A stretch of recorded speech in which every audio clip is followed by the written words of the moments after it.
So this is February 8th. I get my second vaccination shot today. And I hear that. Ooh, have fun with that. I hear the second one's a bad one. I've heard that. My doctor told me that too. So we're really lucky in Arkansas that educators were all in this early group.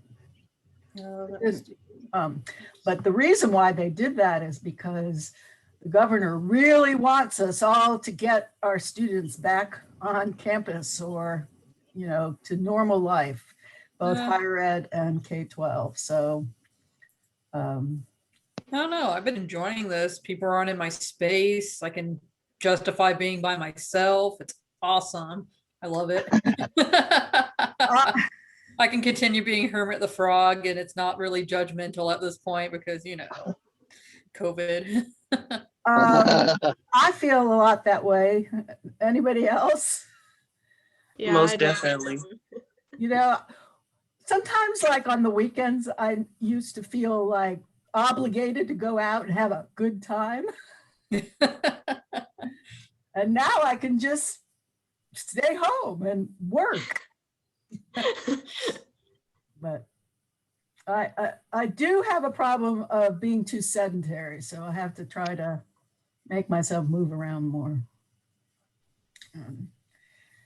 So we'll see. Oh man, I started running again. That like killed me almost. I mean, I've gotten way better, but I mean, before I probably would have died going up the hill to my mailbox, but it's better now. Somebody who took the quiz noticed that on my ruler bookmark bar, I had something called quilts. And what I took up for the pandemic is quilting. So I just made 2 quilts. I'm starting on the 3rd. And it's really fun, but it's really sedentary. So I have recently gotten a recumbent bike, and my doctor told me I am supposed to do 15 minutes a day. So that's what I'm trying for. Okay, so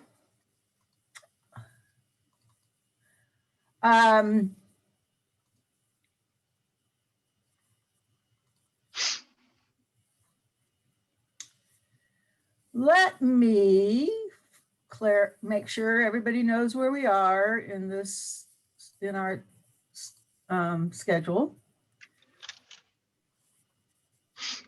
So this week we're focusing on genre as part of the rhetorical situation.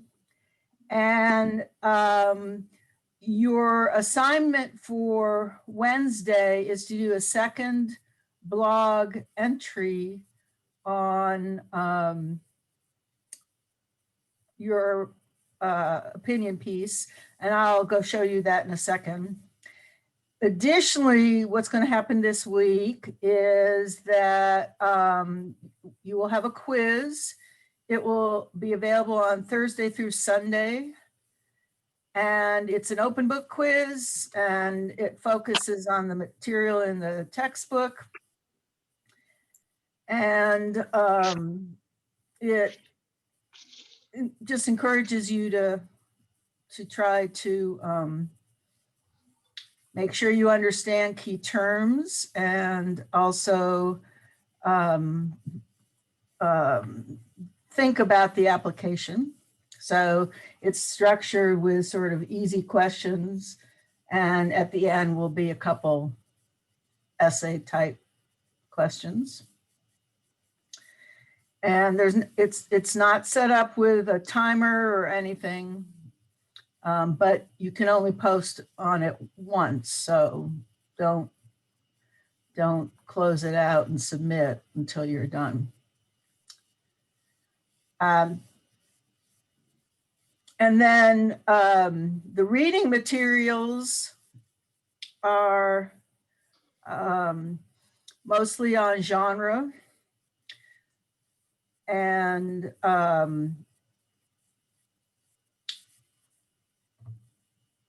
the first two are contemporary, and then the Aristotle and Plato, of course, are classical. Ecclesiastes is a little bit different.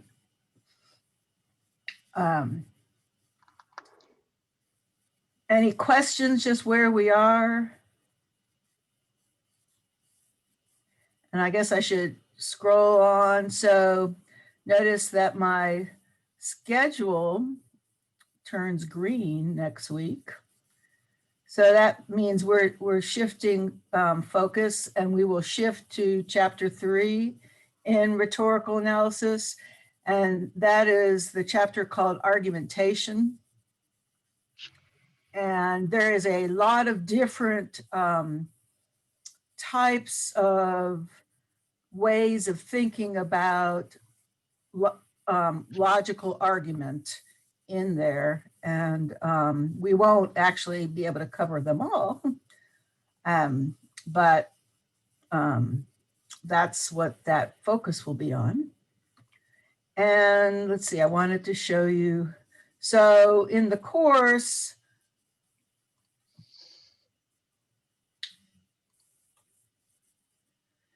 so when you go into your blog, you'll see there's just a little bit more information here in red, and it's a new blog entry due on Wednesday.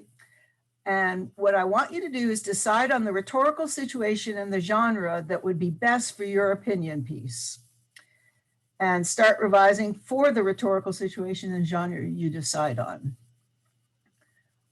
Remember, this is a piece in evolution, and you may or may not ever finish it for the semester, because you're going to have an option of finishing one of two things that you're working on. But the idea is it's like a sandbox to kind of think directly about some of these ideas. So chances are when you wrote this opinion piece, you were just kind of, like somebody said, they just felt like they ranted, just weren't really thinking about a rhetorical situation other than the one of the teacher asking a student to produce. And that's a rhetorical situation, of course.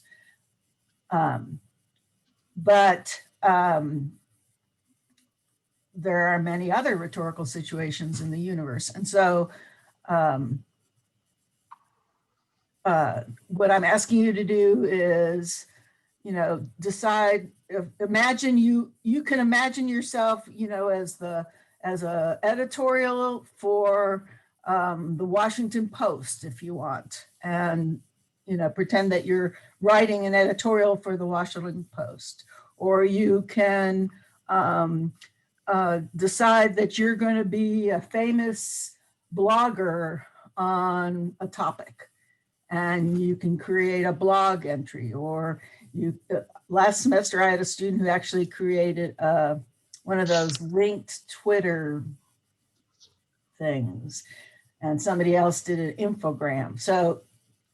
infographic.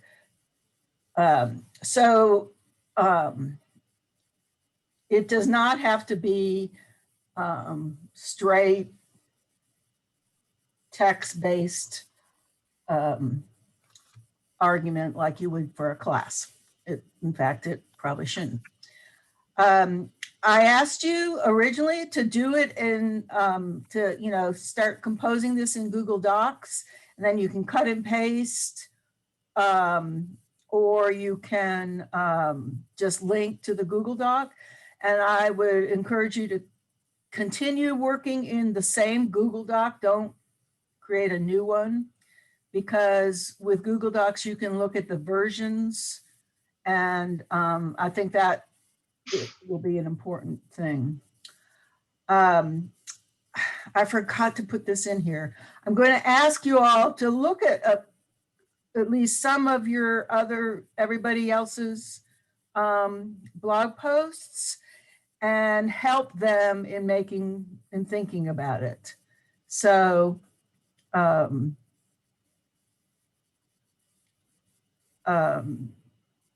will add that into the instructions. I will post a more detailed set of instructions. Anybody have any questions?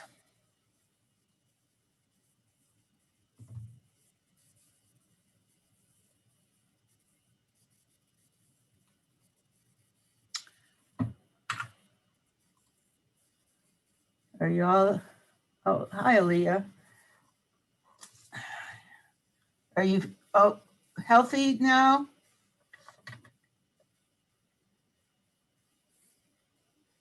Aaliyah? Aaliyah. Oh, you can't open your jaw. Mm. Well, I'm sorry to hear that. I have somebody in my other class who had some kind of oral. Oh, I'm sorry to hear that. Okay, questions?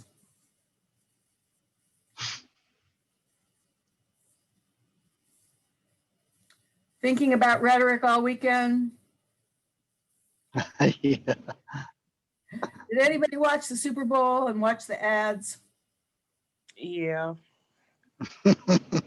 I actually was sort of wandering in and out of the room with it on. They didn't seem like very good ads this year. Seemed like they were redoing them all, but okay, so I want to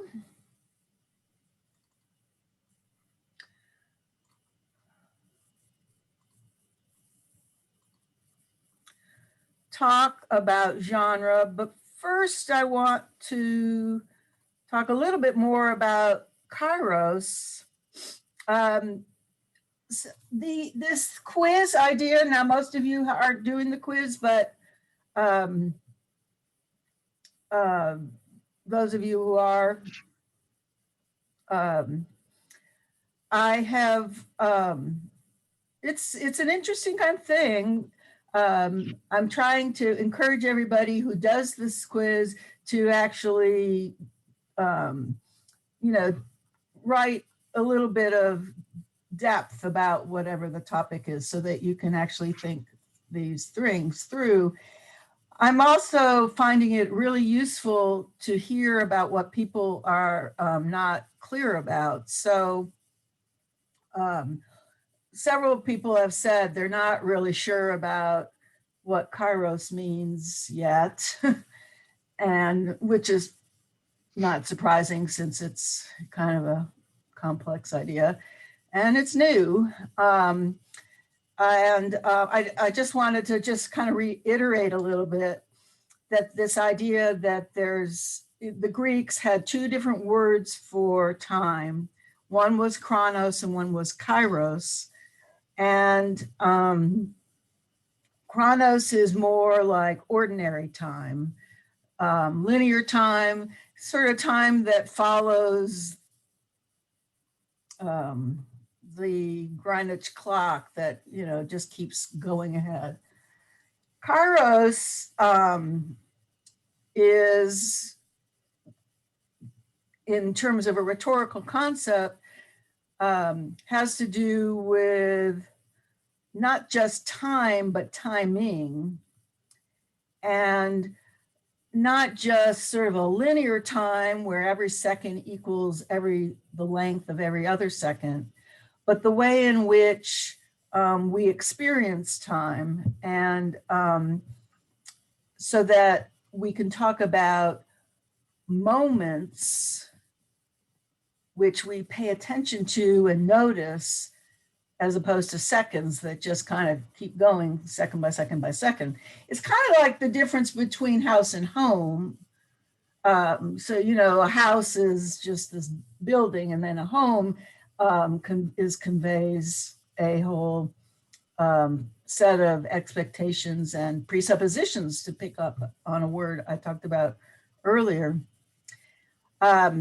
And so when we're talking about kairos or timing, there's two things to think about. One is definitely it's part of the whole appropriateness of a piece of writing or any other rhetorical action. So that of course, some things are not, this is not the right time to say something. And then, one of the skills, I think, of some rhetoricians is having a perfect sense of timing. That is, of knowing the right thing to say at the right moment. And so it has to do, fitting into the appropriate time.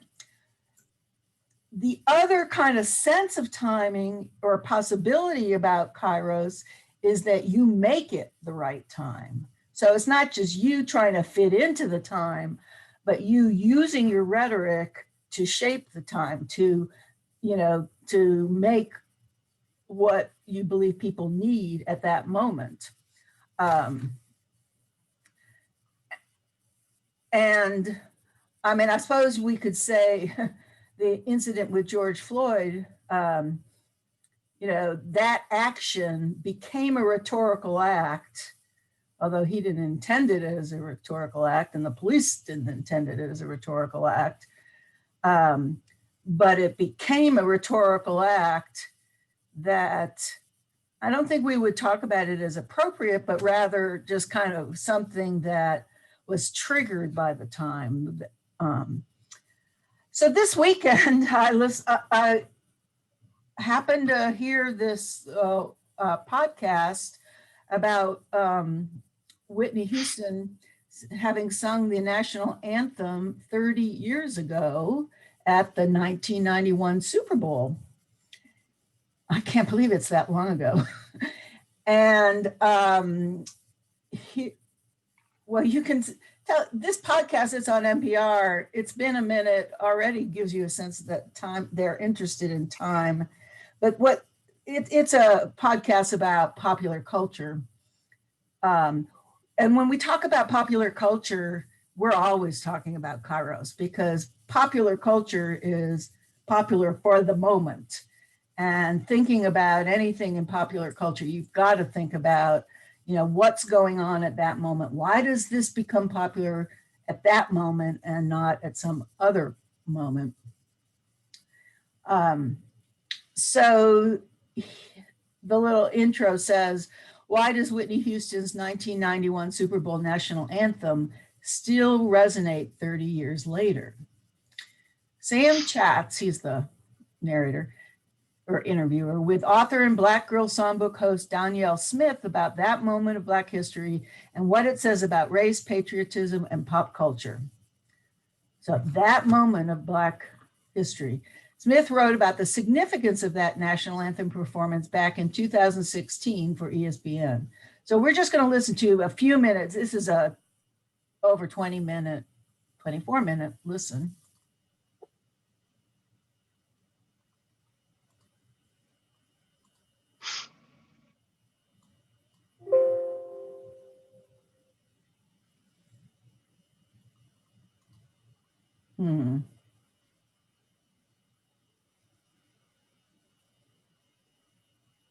Okay.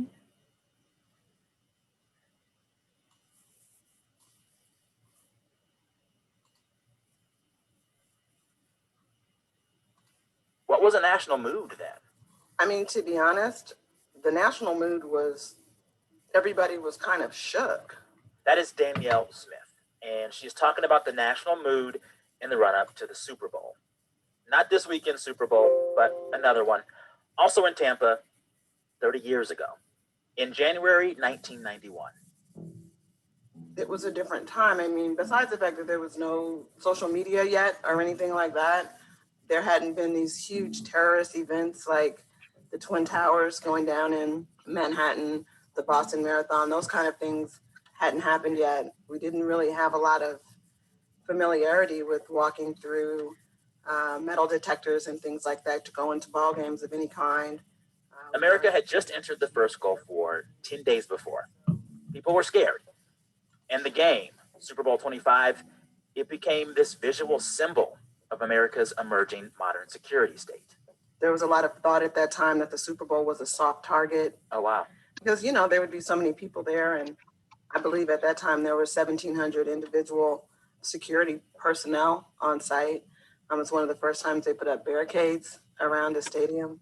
In the midst of all of this, a nation at war, one of the greatest pop stars of all time, delivered perhaps the greatest performance of the national anthem ever.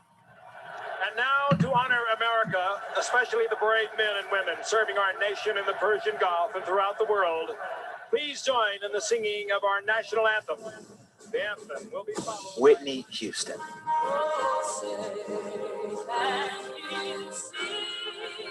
Whitney's rendition of the national anthem was a certified hit when it was released, and it helped soothe an entire nation on edge.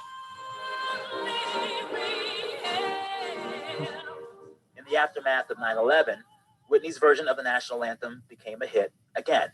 It reached the top 20 on the Billboard charts and soothed America's soul once more. You're listening to It's Been a Minute from NPR. I'm Sam Sanders, and on today's show, we honor Whitney and the 30th anniversary of her rendition of the national anthem at Super Bowl 25. We're going to talk about what it meant then and what it means now. Because with another Super Bowl also in Tampa, and a nation also very much on edge for different reasons, I keep going back to Whitney. So, like I said, Danielle Smith. So in these, all these slideshows that I give you, I post them up on Blackboard, and you can, and I try to make the links so you can go in and look at it later if you want to. He goes on, and there's quite a lot about the timing of this and what she did. So if you have a chance, I encourage you to go listen to it. So let's talk a little bit. How is singing the national anthem at the Super Bowl a rhetorical act? I mean, we've talked already about Colin Kaepernick taking a knee during the national anthem. So if that's a rhetorical act, then probably the singing itself of the national anthem is a rhetorical act. How is it a rhetorical act?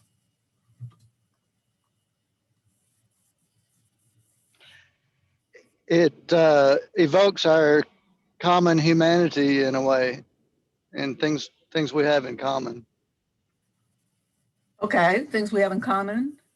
Humanity? In time, yeah, common humanity in especially in times of stress and trouble. You know, we can start to talk about the genre of it. What is the purpose of a national anthem? Is it humanity that it evokes? Maybe not. Nationalism more than humanity. Yeah, and I mean, you know, some of us may think more than others about it as American, but I mean, at least in principle, it's what's going on in America, not all humans. How else is it a national? How does he talk about this, her singing it as a rhetorical act?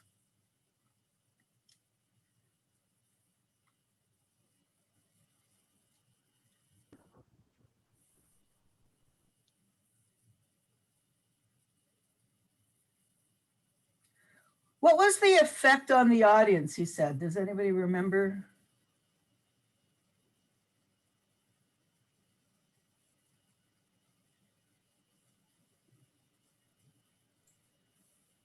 Did you catch that verb that he used? He said the national anthem soothed people. Yeah. I mean, with a voice like Whitney Houston's, I mean, it's Whitney Houston. She could sing the most insane, ridiculous thing and it'd still sound amazing. But I think, yeah, no, given the time and everything, I think they needed to hear that national anthem, though. I don't know, kind of like a unity thing. So definitely this idea of unity. of coming together. And, you know, our national anthems are kind of hard to sing because it has these parts that go up so high.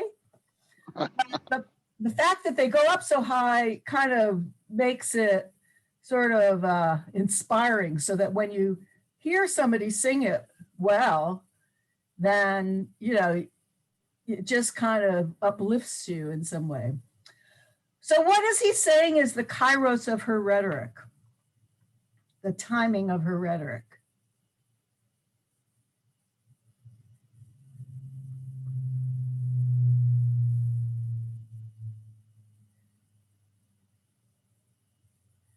Well, he and she. Well, they talked about how it was a very stressed out nation. We had just gone to Iraq. People were anxious about that. And he noticed that the announcer actually started that way. But he also mentions, or she mentions, you know, it was a totally different time then. There was no social media. There was no Twitter. There was no video things. And one of the things that we cannot, I think, overestimate, or what I'm saying is we must estimate it highly, is the importance of how technology that is available is part of the timing and part of the rhetorical situation. So that that is, you know, at that time, a TV show on, you know, football game, TV show would be one of the fewer ways in which there's kind of a coming together. So I encourage you to listen to it, because she also talks a lot about the role of, and this is again having to do with timing, her role as a Black female artist at that particular time, and then also the image that she conveyed. So I'm going to shift now to the nominal topic of today, which is genre. So in the textbook, and I requoted it in these little background sections that I've added, he says, by genre, we mean the recognizable and recurring types of speech that occur in any given forum.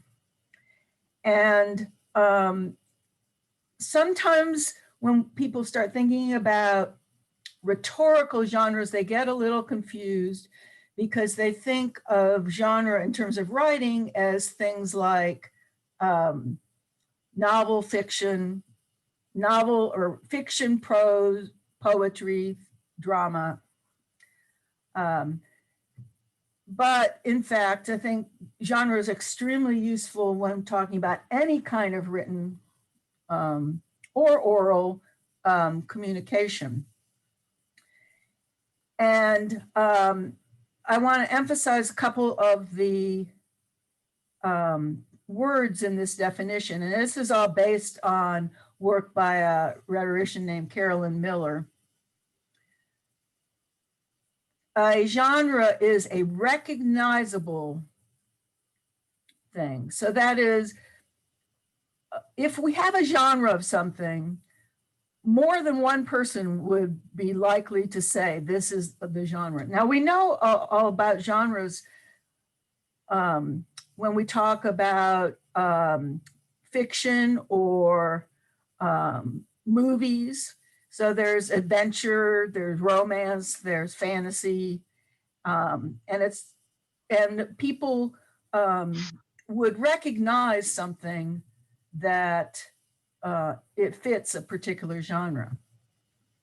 And what is it that they recognize? Well, it is certain formal features of a genre. So a poem looks different from a novel. sometimes length, the way the words, the lines are laid out. I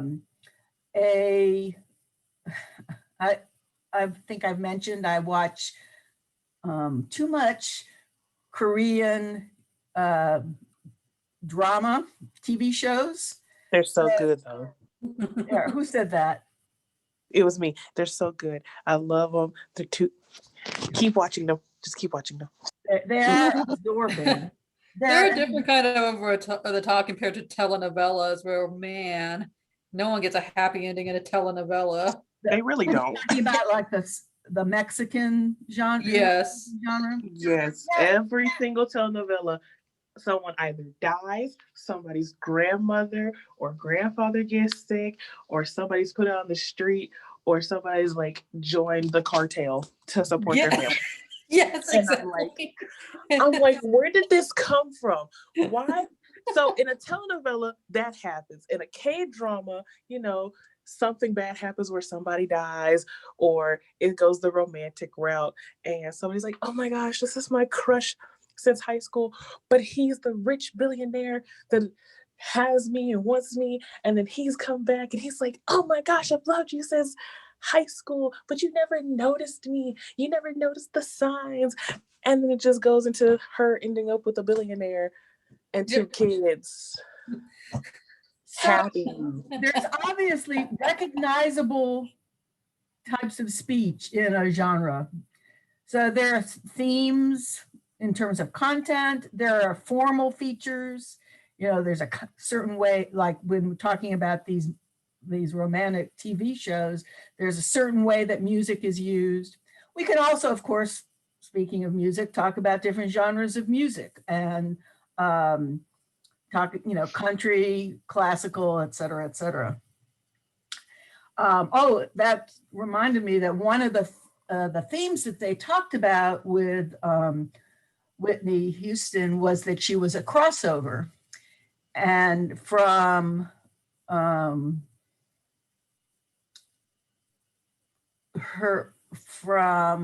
fact, that's kind of the point. And they argue that she was the first crossover from Black to universal music, that she was one of the first Black singers who was accepted as a American singer and not just within the genre of Black singing. Mm-hmm. Another word that's important to think about with genre is recurring. And Carolyn Miller, who developed these more modern views of genre, says that in order to have a genre, you have to have a recurring situation that calls for that genre. So the example that I think about that really helps me understand this, and I put this in the background, is of a science grant, like an NSF, National Science Foundation grant. That is a genre. It's such a genre that we have a whole course called grant writing. And some of you in that class are taking that class. Yeah. Well, that class is fun, but it's a marathon. It is, because it's a challenge. But that is an example of a genre that did not exist 100 years ago. And the reason it didn't exist 100 years ago is there was no rhetorical situation that called for it. In order for it to come into being, we had to develop a whole basically infrastructure that we might call the science military industrial complex. We had to develop this whole infrastructure of developing and supporting and funding research. Prior to World War II, there was no federal government or large organizations that had money to give to people to do research.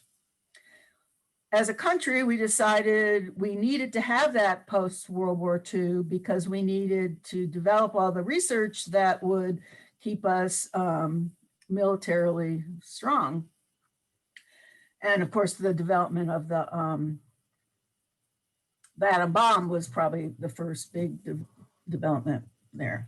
Prior to that whole time, that whole Kairos, if there were scientists and they actually got some support for their research.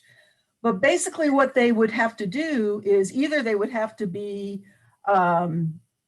personally, independently wealthy, or they would have to develop money some other way, like Thomas Edison. So we know of him as an inventor. Well, in order for him to do all his research, he actually had to have some money, and he developed a business, the Edison Company, which, and he had a lot of money and he was able to support his further research. In many cases, researchers don't have independent money, so they had to basically contact wealthy donors and wealthy supporters themselves and get funding. So that the genre they might have used in previous times might have been a letter, a short letter. Let me talk with you and tell you about all this research I'm doing to try to understand X. And so we have to have a certain type of situation that recurs, that happens over and over again, and that calls for a certain kind of form of communication. And that's what happens with genres. Now, I asked you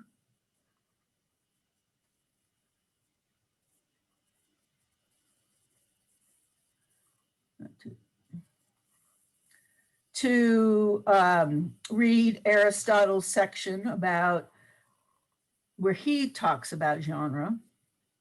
He calls it the three branches of oratory. And these three categories have different terminology. And this is a little graphic I devised for another class, so I was using different terminology, but it is the same thing. So forensic or judicial is one category. Demonstrative or epideictic is another category. And deliberative is the third category. And what Aristotle said is that basically any speech is going to fall into one of these three categories. And what these are the genres that the rhetorical situations of his time period called for.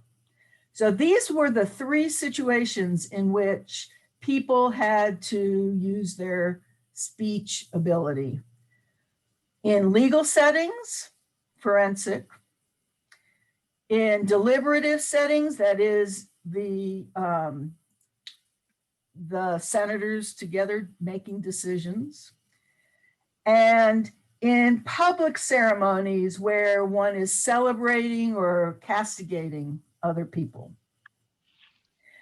And the point I mentioned in the background that I kind of disagree with the authors of our textbook. They say that these are still the same big types, and then what they say is they subdivide demonstrative, all the creative, all the nonfiction types they put under demonstrative. I don't think that's helpful to me. To me, I think what this is showing us is that there are three broad genres that were useful then, because the culture was more limited in terms of the opportunities for rhetoric. And of course, we know the culture, we're just talking about the landed men of the time. We're not talking about everyday people, but we're talking about the wealthy people who were educated.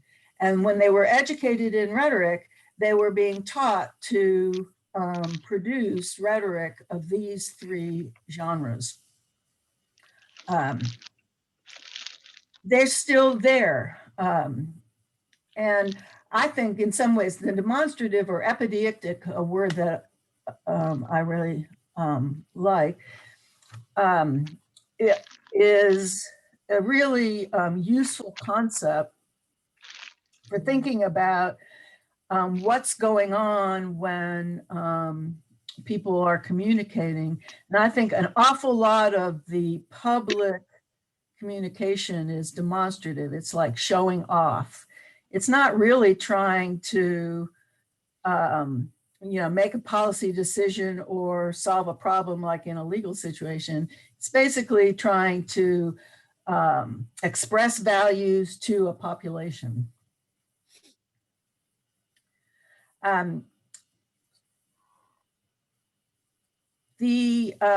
So I want to talk some more about genres. Here's an example genre. There was an op-ed by David Brooks, originally published in the New York Times, and then republished in the Arkansas Democrat Gazette on the front page of the editorial section on Sunday, January 24th. And it was called The Case for Biden Optimism. And he was talking about the inaugural address that Biden had just delivered. So this was republished on January 24th. I assume it was in the New York Times, the 22nd, 23rd, because the inauguration, of course, was January 20th. Kairos, think again, you don't have an inauguration before a person becomes the president. You have it on that day. And a response to it is not usually made 10 weeks later, but rather right after. So, if he's going to get his message out about the inauguration, he needs to publish it soon after. And he said, so let me stop and ask, what do you expect from an inaugural address? That's a recognizable genre. It's recurring. It's happened 40 something times. Apparently when Washington first started, they said, you need to give a speech when we announce. And he was very unsure of what to do because they didn't know any presidents. They knew kings. And a king's address was surely different than an inauguration address.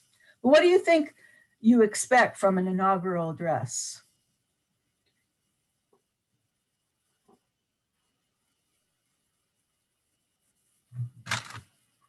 Well, the oath of office is customary and recurring and something we expect. Yeah, so you expect the oath of office.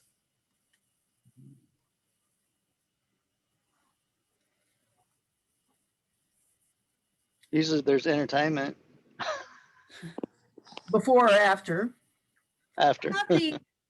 The speech itself, what do you expect to see in that speech? I expect this speech to unite everyone, maybe provide comfort, show that we're, and I hate this phrase, I'm so sick right now, that we're in this together. Okay, so Yeah. in terms of relationship to the audience, it's speaking to the American people, trying to unite them, comfort them. Yes. Usually with like I've listened to Obama's speech and I've listened to Biden's speech, and when there's that figurehead that and that you can trust, and they start talking and saying their speech, it's almost like relatable type of thing. Like, oh, we've had something bad, now we're hoping for something good. Like a sense of hope to people. They kind of give you that comfort, like, I have your back, you have my back type of situation. Yeah. And it does that and kind of pulls us together and gets us all going in the same direction. Yeah. So would you say it focuses more on the future, the present, or the past? Future. Future. I mean, for Yeah. sure, it's an inauguration. It's the beginning of something. So you would expect to see a set of plans, a sense, sort of a guideline, a map for the future. So on the one hand, and I think right now we particularly had this period in time when, I mean, our country has been so roiled and conflicted, and everybody's arguing with everybody. So at this particular inauguration, this idea of comfort and sort of saying, invoking trust and helping people seem to be really necessary for the kairos of this moment. But any inauguration, you expect to see a plan. What's the plan for the president next 4 years? And I think it might be interesting to look at the difference between a president's first inauguration and his second inauguration speech, if there's different kinds of things. So you guys, even with some of you probably have never watched an inauguration full through, but you already know kind of what the recurring types of speech are and recognizable in that. So this is what Brooks said. He started with, most calls to national unity are vacuous pap.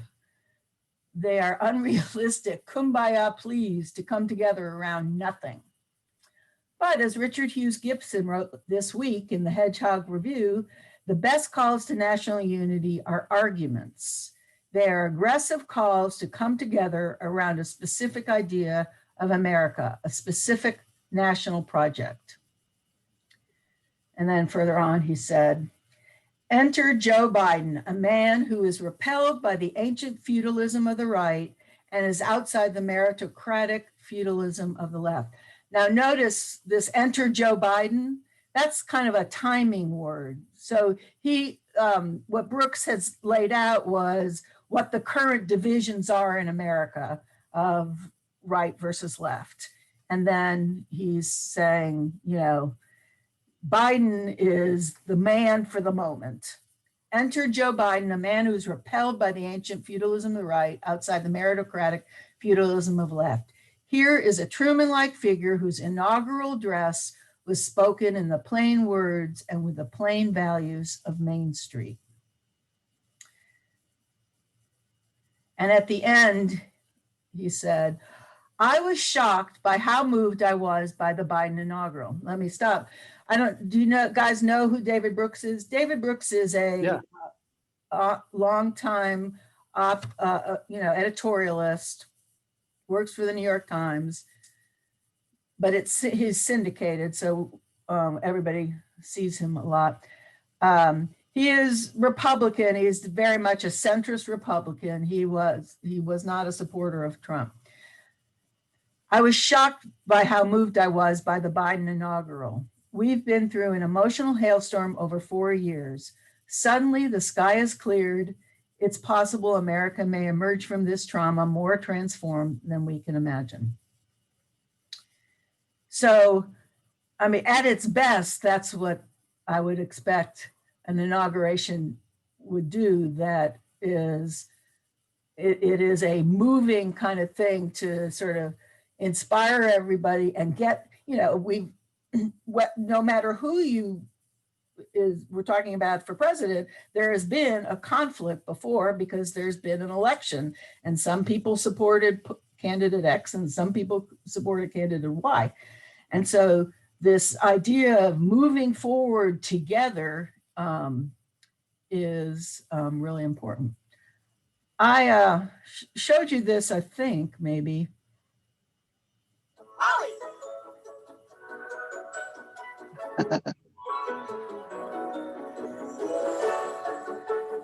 It's irritating they don't let you skip the ads anymore.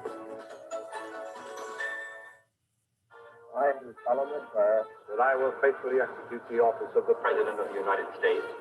On Inauguration Day, we celebrate our nation's rich history as we witness a sacred tradition, the swearing in of a new president. And will, to the best of my ability, preserve, protect, and defend the Constitution of the United States. But it's the words that follow the oath of office, the inaugural address, that can echo for generations to come. Ask not what your country can do for you. Ask what you can do for your country. Some of the most iconic speeches offered hope during times of hardship.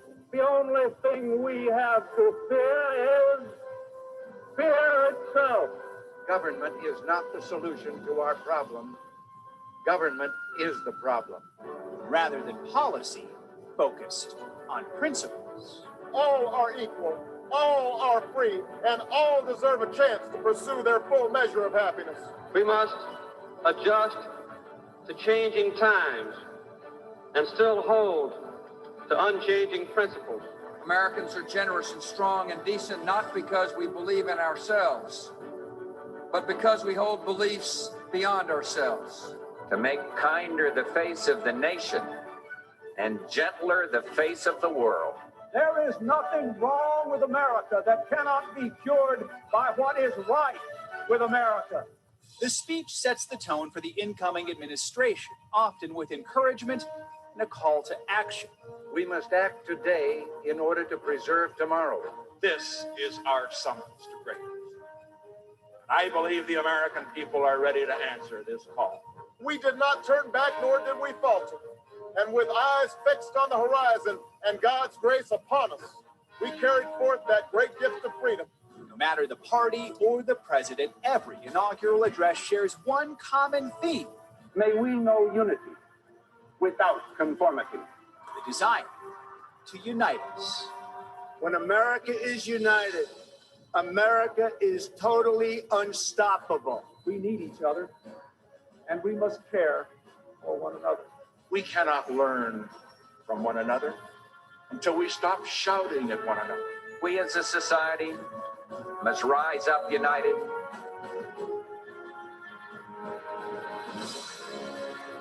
And the message of unity is incredibly relevant right now. Just 2 weeks after rioters stormed the Capitol, President-elect Biden will deliver his inauguration address there. His aides say unity and healing are topics he'll emphasize. And NBC's White House team also reports you should not expect a speech with soaring rhetoric. Biden believes he connects best through a plain-spoken approach.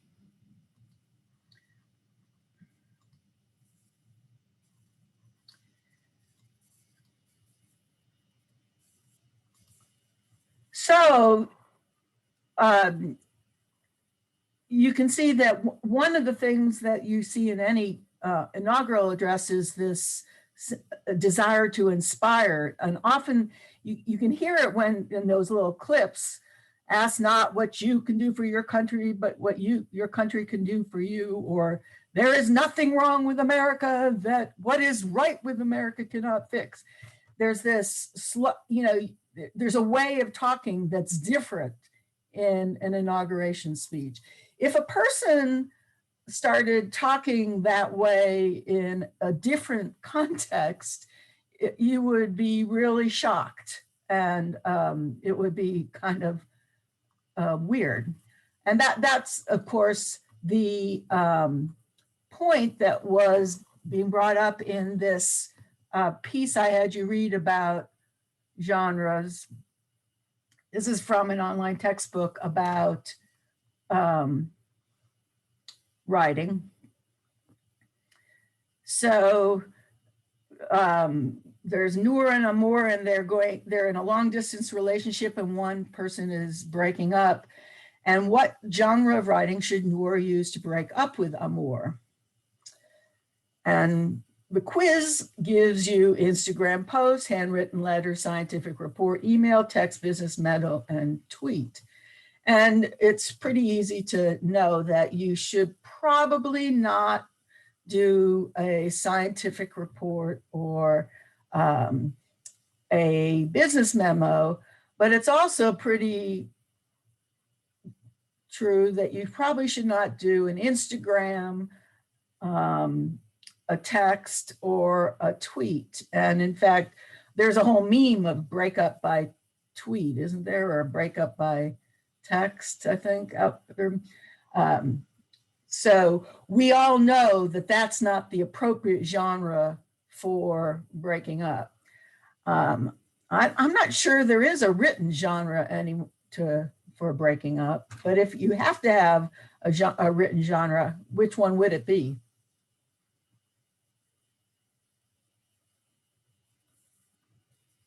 Of these options? A handwritten letter. A handwritten letter, which people don't do it very much. Is that why you're looking skeptically, Micah? No, I'm just laughing at the thought of using an Instagram post. Just post a picture of you by yourself. What makes the Instagram post so inappropriate? You're just announcing it to everyone, like without even telling the person first. They might not even see it. And then someone come by and be like, oh, dude, how are you doing? Oh, I saw that Instagram post. And they're just like, what? It's messed up. It's a perfect example of how the audience of a situation is important, and also how a particular genre implies certain audiences and purposes. So an Instagram implies that it's a public facing thing. It also implies certain other features, like, visual or graphic, let's say, short, etc. One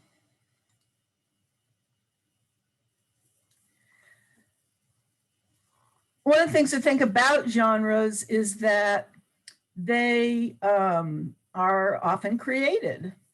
New genres develop as situations change, and situations call for different kinds of things, or sometimes people just invent it. So the op-ed, I was giving an example earlier about David Brooks being having published this op-ed.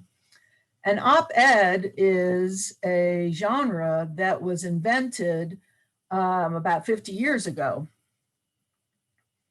And let's see, when was it? It was invented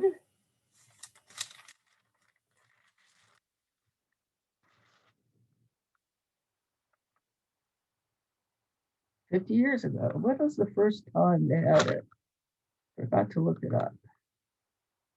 The modern op-ed page was created in 1970 by a New York Times editor, John Oakes, with the purpose of expanding the range of opinion found on the newspaper's pages. At the Times, it also became home to premium priced quarter page ads. So it's more expensive to put ads there. Op-ed stands for opposite the editorial.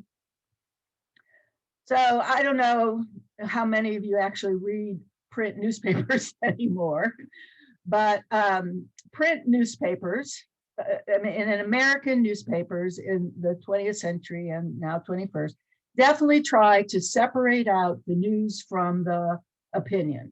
And that's a basic principle of American journalism.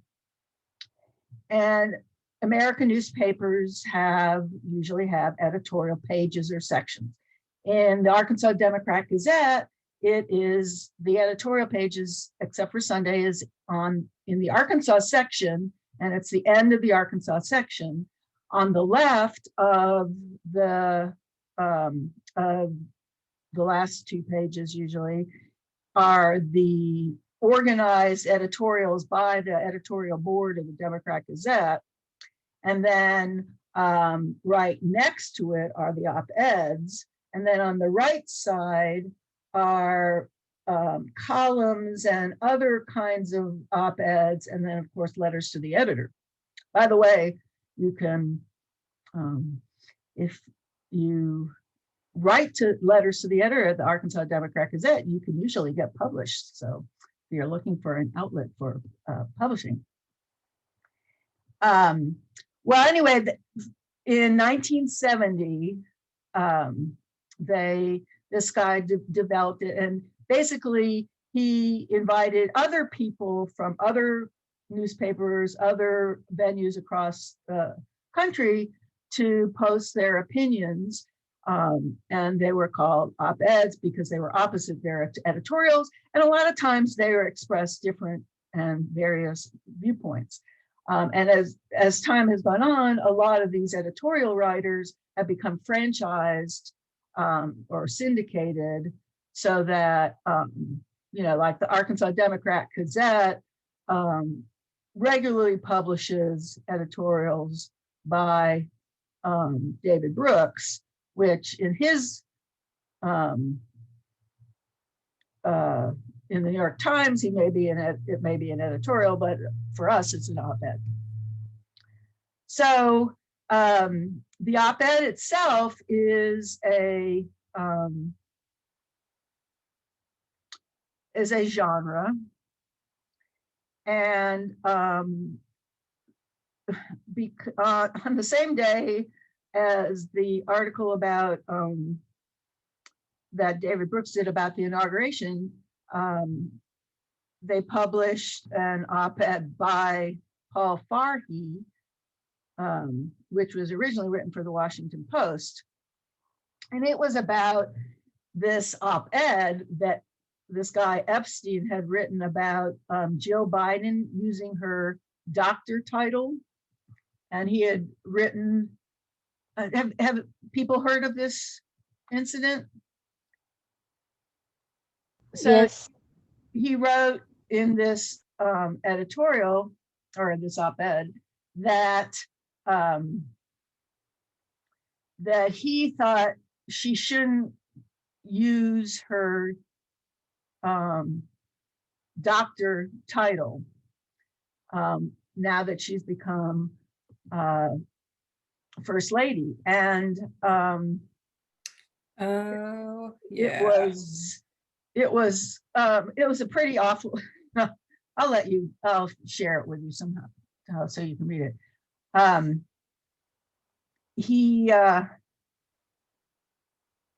He claims that the purpose of it was not about her, but about the trivializing of educational degrees, which I don't really get. Anyway, but this is about his essay.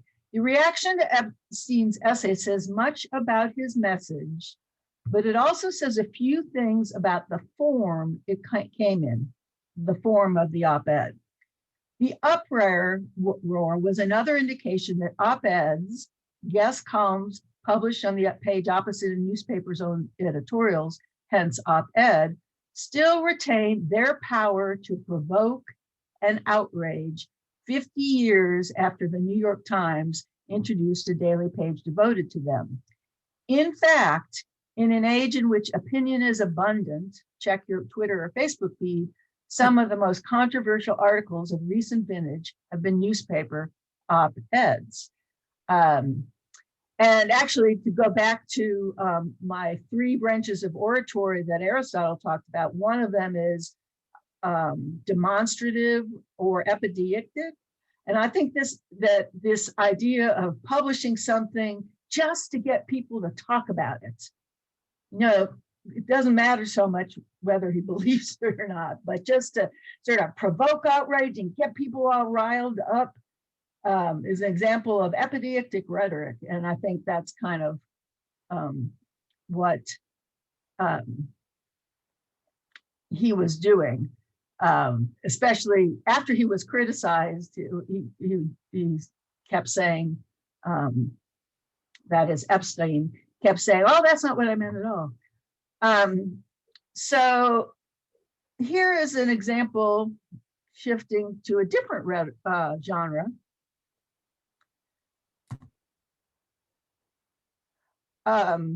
The pandemic has clearly inspired or forced, depending on what verb you want to use, changes in genres. I believe I've mentioned that my mother died in May. We had a Zoom funeral and a Zoom memorial service and a Zoom Shiva. That was wonderful. And the Kairos demanded it, but also made it possible because of the changing technology. So the roll call is part of a nominating convention. And this is from the roll call at Mr. Chairman, coming to you live from the Wisconsin Center. It's time to begin our virtual trip around America. Our journey begins at the site of a major step forward in our national journey towards justice. Let's go to Alabama. John Lewis marched across this bridge in 1965 to demand the right to vote. A lifetime later, civil rights and voting rights remain America's great unfinished business. But those who walked this path before us showed us the way forward. If we want to honor John Lewis's incredible life, let's restore the Voting Rights Act and ensure that our democracy belongs to all Americans. Alabama cast 8 votes for Bernie Sanders, and the great state of Alabama cast 52 votes for our next president of these United States, Joe Biden. Alaska. The waters we rely on to feed our families and make a living are threatened by climate change. When Joe Biden was vice president, he and President Obama made sure Alaska's tribes had a say on how these waters were managed. Donald Trump took it away. We must elect a president who will respect our voices, protect our waters, and address climate change. Alaska cast 7 votes for Bernie Sanders and 12 votes for the next president, Joe Biden. American Samoa. Joe Biden honors our service, and we trust him to support our community. As vice president, he helped expand rural infrastructure to communities like ours, broadening our economic capacity. As president, he will continue to strengthen rural America from New England to the Pacific. On behalf of the Governor Lolo Matalas Molina and the American Samoa Democratic Party, we proudly cast 11 votes for our next president of the United States of America, Joe Biden. Arizona. As a middle school teacher, I know that public educators are doing everything they can to make sure our students have quality learning experiences this fall. As a mother of a high school freshman, I know that it's far from perfect. As an NEA union organizer, I'll fight to make sure that it's scientists, parents, and educators that decide when it's safe to go back to school, not politicians. As an Arizona Latina, I proudly cast our votes, 29 for Bernie Sanders and 51 for our next president, Joe Biden. Arkansas. Feeding people is an act of love, and I think we all could use a little extra love these days. So we took our food trucks out into the community to deliver meals made right here at the Clinton Presidential Center for our neighbors in need. Even when our leaders let us down, America kept looking out for each other. Arkansas cast 9 votes for Bernie Sanders and 27 votes for our next president, Joe Biden. California.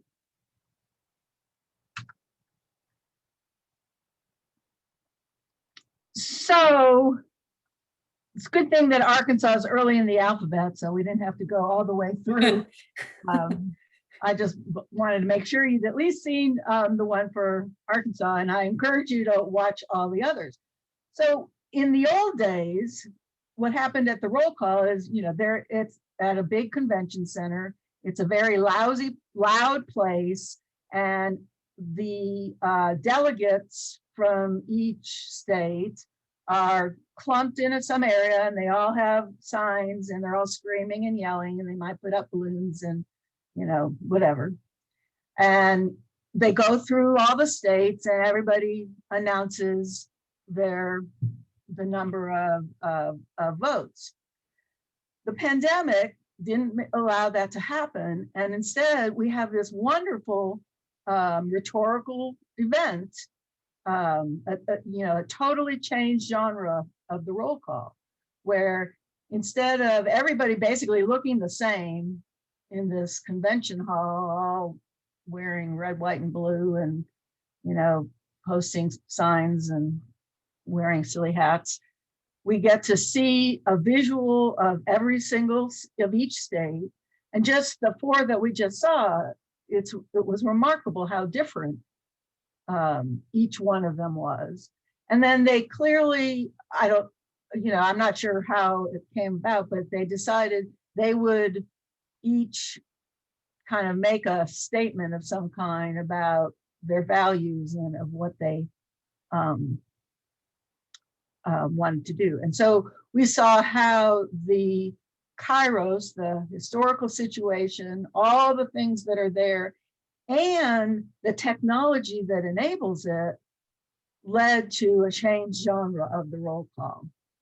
And I'm confident that many things will be changing. And I have a feeling some of these genres will stay changed once we return to the real world again. So to reiterate the basic point, the genres are tied to the rhetorical situation. I mean, it's, a genre is appropriate for a rhetorical situation. And then rhetorical situations lead to certain genres. So what am I asking you to do at this point with your opinion piece? What I'm asking you to do is to take this sort of thought that you had, a rant, maybe opinion. It could have been a full-fledged essay. I mean, everybody approached the assignment a little bit different. Some of you saw it as more of an academic thing and not. But take that nugget of an idea and figure out what's the rhetorical situation that you'd like to put this in. It's a little odd because normally you don't do that. You start with the rhetorical situation that triggers it, and then you want to write it. But for the sake of kind of thinking about this,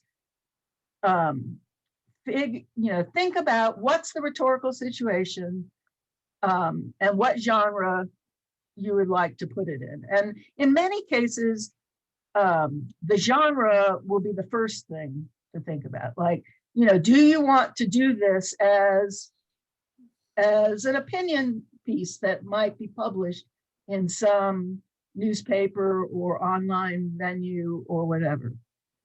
Or do you want to do something totally different? Some multimedia thing, some online genre, an infographic, an Instagram, a tweet. So there is no right way for you to do this assignment. It's just,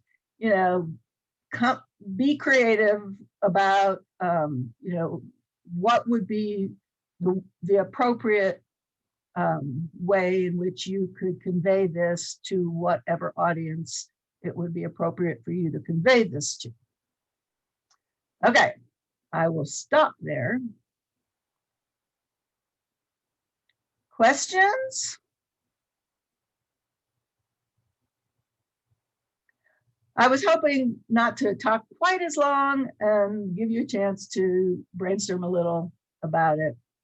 If you have trouble, if you're not sure, email me, email each other. Don't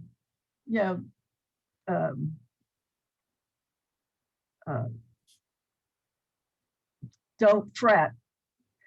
Use use rhetoric to talk to somebody else to help you figure out what you need to do. Any questions?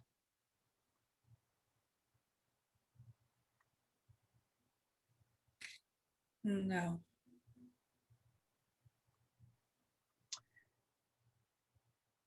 All right, you guys, I'll see you on Wednesday. And keep watching for rhetoric all around you. Bye.